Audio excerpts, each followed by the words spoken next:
Hey everyone, welcome to This Explainer. Today we're going to dive into a fascinating global medical investigation to unmask a hidden environmental factor that is actually threatening our skeletal health.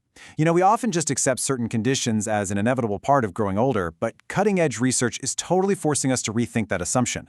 We're looking at a comprehensive, systematic review and meta-analysis published in the International Journal of Environmental Research and Public Health. And wow, this research pulls back the curtain on a silent thief operating right under our noses, entirely reshaping how we understand bone health.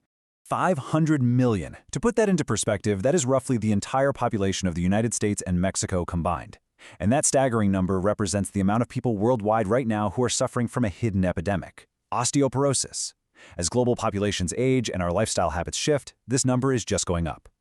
The burden here is absolutely immense. We're talking about a massive hit to quality of life, increased morbidity, and just enormous compounding healthcare costs across the entire globe. Okay, so let's set the scene of the crime. Osteoporosis is a condition where the very structural integrity of our bones is compromised, and it particularly impacts postmenopausal women. Based on the World Health Organization criteria, it's defined clinically by a T-score of -2.5 or lower. But what does that actually mean in plain English?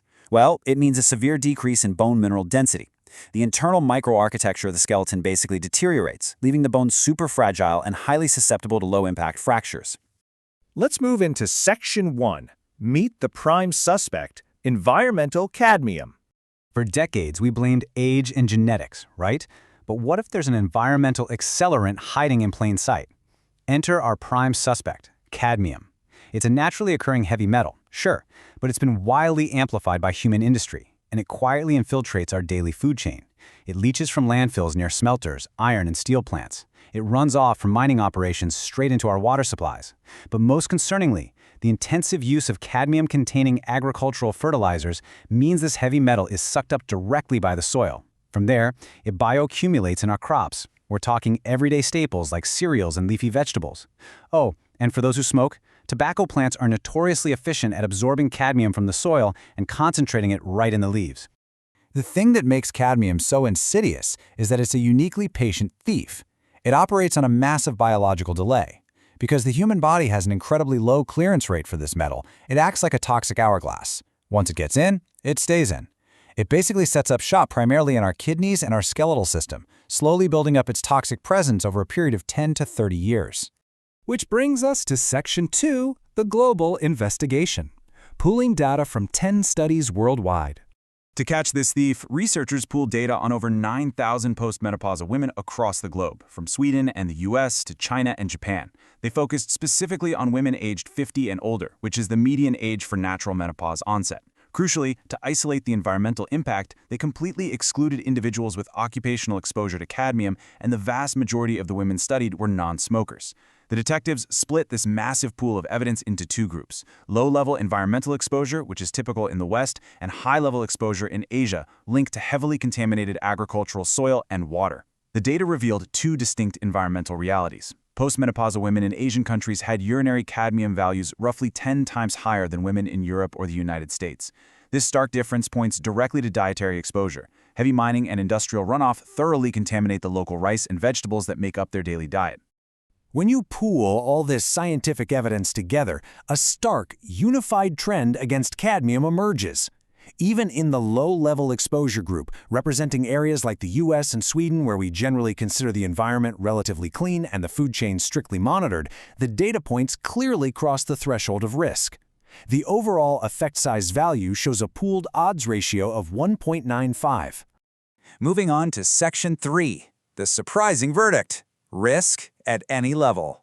So, after analyzing all this global data, what was the final verdict? Honestly, it's incredibly sobering. Environmental cadmium exposure nearly doubles the risk of osteoporosis, and terrifyingly, this happens even at low exposure levels. Let that sink in for a second.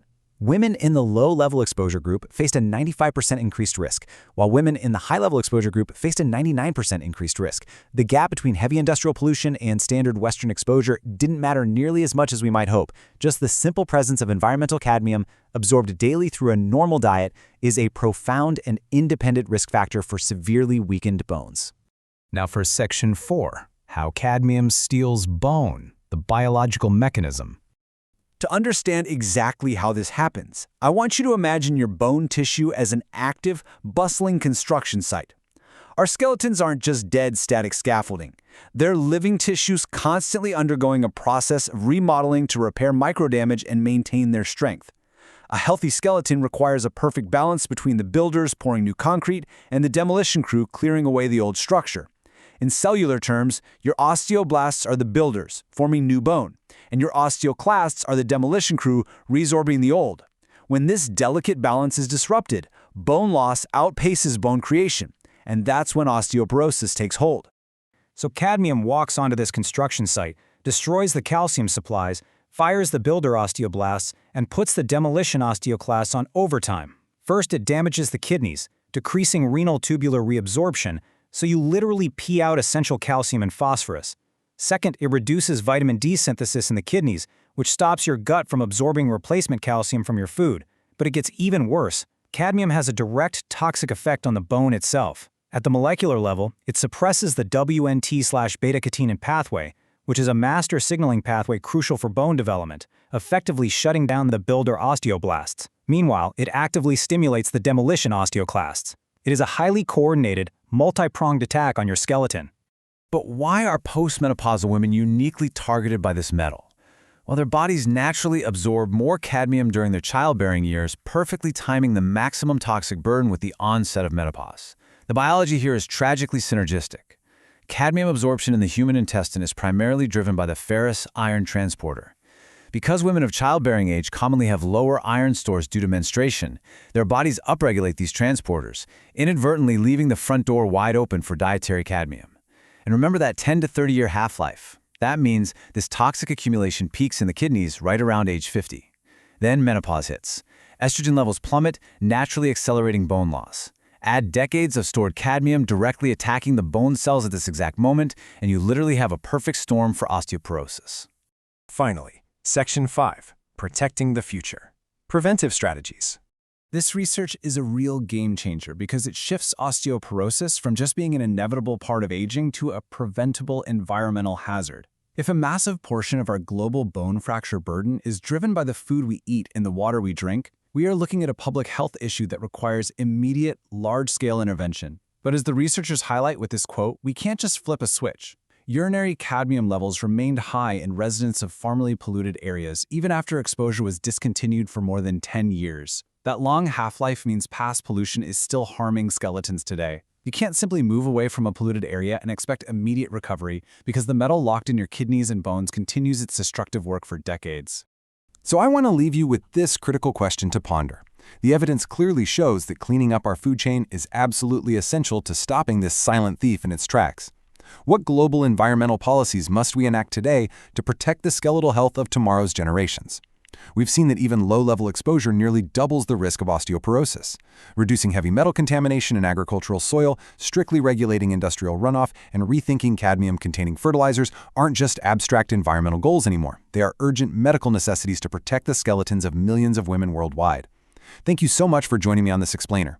Keep questioning, keep learning, and I'll catch you next time.